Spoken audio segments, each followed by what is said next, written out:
अस्सलाम वालेकुम। देख यार, ये भी अब जैसे तूने मुझे बोला कि तेरा मसला आ रहा है, तो ये कोरल ड्रा आता है, इलस्ट्रेटर आता है, फोटोशॉप आता है, तो मैंने सोचा यार तुझे अगर ये मसला आ रहा है तो मे भी किसी और को ये आ रहा हो, तो मैं सबके लिए एक वीडियो बना देता हूँ, ठीक है, जिसमें जिस जिस भी पर्सन को Corel Draw, Illustrator, adobe Photoshop, अगर ये सिर्फ वीडियो उन लोगों के लिए जिनको ये 3 सॉफ्टवेयर्स के बारे में थोड़ा थोड़ा नॉलेज है और वो 3D पिक्चर्स बनाना चाहते हैं, 3D रेंडरिंग करना चाहते हैं और उनको इशू आ रहा है, तो उनके लिए सबसे बेस्ट वे एक छोटा सा जुगाड़ है, एक फार्मूला है जिससे वो 3D पिक्चर्स को रेंडर कर सकते हैं। बहुत इजीली, बहुत सिंपल है काम। वो सारा इन 3 सॉफ्टवेयर्स पे करेंगे, ठीक है। उसके बाद इसमें इंपोर्ट करेंगे, ठीक है, और इसी एडोब डायमेंशंस में ही उसको रेंडर करेंगे।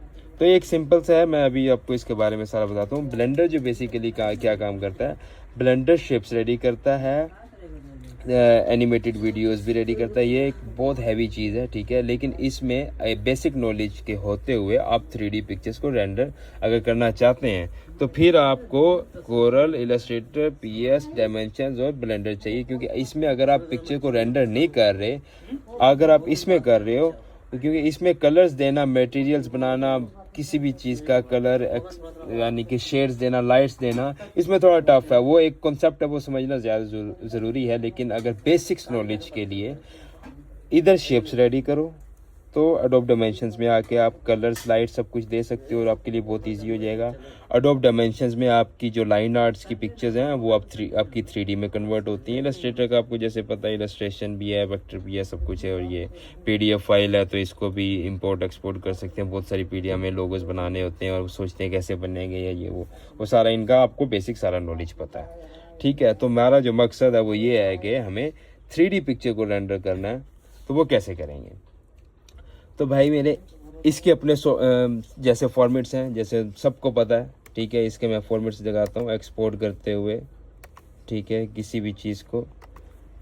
ये देख, ये सारे कोरल के PNG, JPG, PDF, Illustrator, adobe PFB, और जैसे अब लेज़र पे फाइल चलानी होती है तो DXB, और जैसे ऑटो कैड का भी इशू आता है। ऑटो कैड की बहुत सारे लोग ना हमेशा लेज़र कटिंग की फाइल या CNC की फाइल्स का इशू होता है, तो वो क्या करते हैं, वो कहते हैं यार हमें ना ऑटो कैड की अंदर फाइल्स बनानी पड़ेंगी। ज़रूरी नहीं है कि अगर आपने कोई भी कटिंग फाइल रेडी करनी है तो जितनी भी मशीन्स हैं उन सब में DXF फाइल्स तकरीबन चलती है। तो DXF फाइल आपकी कोरल ड्रा में रेडी हो सकती है। लाइन आर्ट रेडी करो, ठीक है, उसके बाद उसको DXF में एक्सपोर्ट करो। ये एक्सपोर्ट के करने के लिए आपका फॉर्मेट है, ठीक है, DXF, ऑटोकैड DW ड्राइंग। और ये तो इसमें क्या है कि आप एक्सपोर्ट कर सकते हो, आपकी कटिंग फाइल्स भी रेडी होती हैं। ये सारा सिंपल है, ठीक है। अभी इससे ज़्यादा सीन क्या है कि इलस्ट्रेटर काम कैसे करता है, या कोरल ड्रा या PS, ये सारा अगर आपने कोई भी किसी भी चीज़ को रेंडर करना है, क्या कैसे करते हैं, हम क्या कर सकते हैं। ये हमारा Ctrl+D, Ctrl+X, इलस्ट्रेटर में आ, क्योंकि इलस्ट्रेटर की फाइल को एडोब फोटोशॉप एक्सेप्ट करता है, तो इसलिए फिर यहाँ पे मैं करूँगा Ctrl+X। एडोब फोटोशॉप पे आया मैं, तो ये पंची चीज़, किसी भी चीज़ का STL फॉर्मेट या OBJ फाइल कैसे बनती है, जो कि एडोब डायमेंशंस एक्सेप्ट करता है। फाइल Ctrl+V किया यहाँ पे ये कह रहा है स्मार्ट ऑब्जेक्ट, ठीक है, सिंपल, बहुत ईजी है। पिक्सल्स, पाथ, शेप लेयर, तो स्मार्ट ऑब्जेक्ट में करेगा तो तेरी file same as it is vector form में एडोब डायमेंशंस में आ गई। कोरल में बनाई थी, क्योंकि तुझे कोरल बहुत इजीली आता है, इसलिए तुझे बता रहा हूँ। इस कॉन्सेप्ट में एडोब डायमेंशंस में तू फिर पेस्ट करता है फाइल को, फिर वहाँ से दोबारा कट करता है और फिर एडोब फोटोशॉप में लेके आता है। एडोब फोटोशॉप में आई, ओके किया, इसको तू स्टॉप कर दे, कैंसिल कर दे, इसकी ज़रूरत नहीं है। फिर यहाँ से फाइल को कट किया। इसमें एक ये 3D का ऑप्शन होता है, ये एक्सटेंडेड वर्जन होता है। अगर तुम्हें नहीं भी मिला तो 1337X पे जाके टोरेंट से फाइल को, इस सॉफ्टवेयर को प्री एक्टिवेटेड इंस्टॉल कर सकता है। एक्सटेंडेड वर्जन मिल जाएगा बहुत इजीली। 3D पे जाएगा, 3D में तेरी फाइल कुछ ऐसे ओपन होगी। इसमें ये आ गया 3D, मैं जूम करता हूँ थोड़ा सा जिसमें तेरे लिए ईजी हो। 3D पोस्ट कार्ड एक्सटेंशन, ये 3D पे मैंने क्लिक किया, ठीक है भाई, ये क्रिएट कर दिया। क्रिएट करने के बाद तेरा STL फॉर्मेट रेडी कैसे होगा, अभी ये देख काम करेगा। थोड़ा सिस्टम स्लो है लेकिन तेरे लिए इजी हो जाएगा। अब ये तेरा 3D फॉर्मेट का पैनल सारा ओपन हो गया। इसके बाद इसमें ये देख, यहाँ पे जाएगा शेप प्रेजेंट्स में, मैं तो जूम करता हूँ तो ये समझ आएगा। ये सारी वो शेप्स हैं, जैसे स्पंची चीज़ है, एग्जांपल के तौर पे ये मैंने स्पंची किया फॉर्म टाइप का, ठीक है।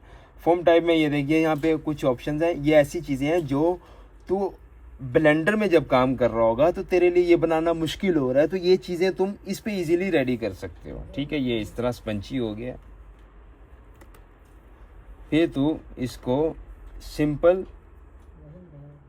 फिल्टर में, ये थोड़ी 3D में जाएगा अगेन, ये 3D में हम जाएंगे। इसको भाई तू एक्सपोर्ट लेयर करेगा,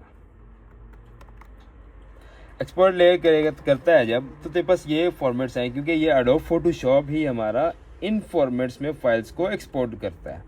तो ये हम STL करेंगे। STL क्या है? STL हमारा एक ऐसा फॉर्मेट है जो कि एडोब डायमेंशंस एक्सेप्ट करता है। एग्जांपल के तौर पे यही फाइल अभी मैं इधर लेके आऊँगा, तो ये देखिए मैं STL फाइल को इधर ही इंपोर्ट किया है। तो जब एडोब डायमेंशन में जब तू आएगा, इंपोर्ट कंटेंट पे जाएगा, इसमें वो तुझसे पूछेगा भाई तुझे क्या इंपोर्ट करना है, तो तू 3D मॉडल्स पे जाएगा। 3D मॉडल्स पे जब जाएगा तो ये जैसे STL फॉर्मेट था ये इसको एक्सेप्ट करेगा। STL फॉर्मेट किया तो हमारे पास ये ऐसा आया, ठीक है। ऐसा जब आ जाएगा, अब यहाँ पे एडोब डायमेंशंस का बेसिकली काम क्या है, ये बहुत इजीली तुझे मटेरियल्स लगा सकते हैं। जैसे तूने सिल्वर लगाना है, प्लास्टिक लगाना है, सिल्वर लगाना है, ठीक है। ये इसके ऑलरेडी मटेरियल्स हैं, तकरीबन ये वही हैं जो रेगुलर हम सबको चाहिए होते हैं। इसमें वुड ये सब कुछ है, ठीक है। इसके ये कस्टम ऑलरेडी हैं, इसमें तो कुछ कस्टम खुद क्रिएट नहीं कर सकता अभी, ठीक है। ये ऑलरेडी इसके कुछ शेप्स हैं जिनको तू कलर्स करना चाहे कलर्स कर सकता है। फिर सिंपल ये रेंडर का ऑप्शन है भाई, ये देख, ये रेंडर का ऑप्शन है, यहाँ से तू रेंडर कर सकता है इजीली, जो कि बहुत इजी सिंपली। अगर तेरे पास अच्छा ग्राफिक कार्ड है तो जल्दी होगा, वरना लो हाई लाइट वगैरह पे तो इजीली रेंडर कर सकता है, ठीक है। लेकिन इसमें तो शेप्स रेडी नहीं कर सकता। मसला आ रहा है शेप्स रेडी कैसे होंगी, उसका मैं ये प्रॉपर अभी फाइनल करता हूँ। ये मैंने अभी तो ये ब्लेंडर ओपन किया। अब ये ब्लेंडर ये कैसा है, इसका तूने यूट्यूब से सिंपल देख लेना है कि इसका बेसिक शेप्स बनती कैसे हैं, ठीक है।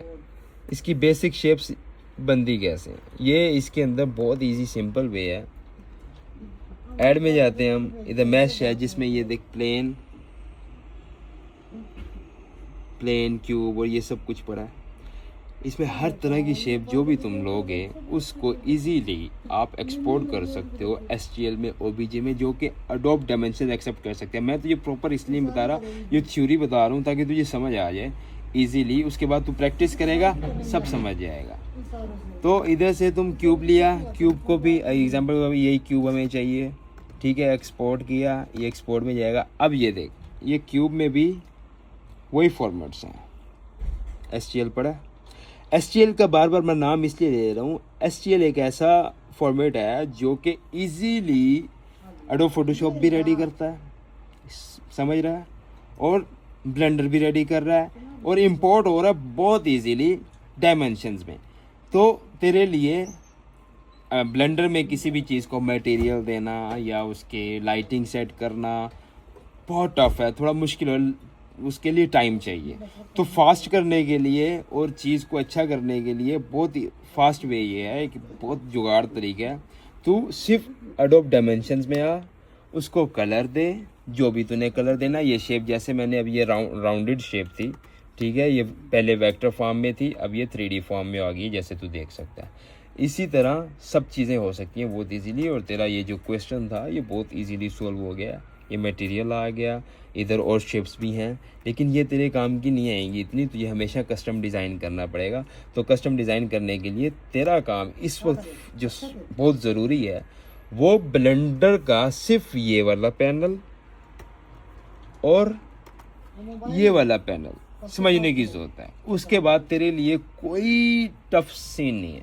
ये यूट्यूब पे जा, सिंपल तू इस शेप्स में खेल, जैसे S से क्या होगा, A से क्या, ये इट्स लाइक जैसे तू गेम खेल रहा है उसी तरह तू इजीली, तेरे लिए बहुत इजी हो जाएगा। तो ये कर। अब एग्जांपल के तौर पे इसी को ही मैं मेटल में रेंडर करता हूँ, तो मैं इसका तो ये रिजल्ट दिखाता हूँ। ये मैंने रेंडर किया, मैं लो पे ही कर रहा हूँ, ताकि फ़ास्ट हो, जल्दी हो, तेरे लिए इजी हो। ये कोई भी हमने नाम दे दिया, फाइल का फॉर्मेट हम डाउनलोड में फ़िलहाल सेव कर लेते हैं। और मैं इसको PSG में भी ले सकता हूँ अगर मैंने दोबारा इसके कलर्स करने हैं, ठीक है, लेकिन हम इसको PNG में करते हैं ताकि तू इसका रिज़ल्ट देख सके, ठीक है। ये लो पे किया और ये सिंपल रेंडर करूँगा मैं। ये अपना रेंडर हो रही है, ये इसी तरह स्लो थोड़ी रेंडर होगी, ठीक है, क्योंकि ये वाला जो लैपटॉप है इस पे ऐसी होगी, इसकी कोई इसके अंदर अच्छा ग्राफिक कार्ड नहीं है, ठीक है। और इसमें ये अभी ऐसे रेंडर हो रही है, ठीक है, ये स्लो होती जाएगी, पिक्चर रेंडर होके आ जाएगी। टाइम तकरीबन शो होगा, अभी एस्टिमेटेड टाइम लगाएगा सिस्टम को 5 से 7 मिनट में ये रेंडर होगी। लेकिन अगर आपके पास अच्छा RTX ग्राफिक कार्ड है 4GB 6GB तो 3GB 2GB उसमें अच्छी स्पीड में पिक्चर रेंडर हो जाती है।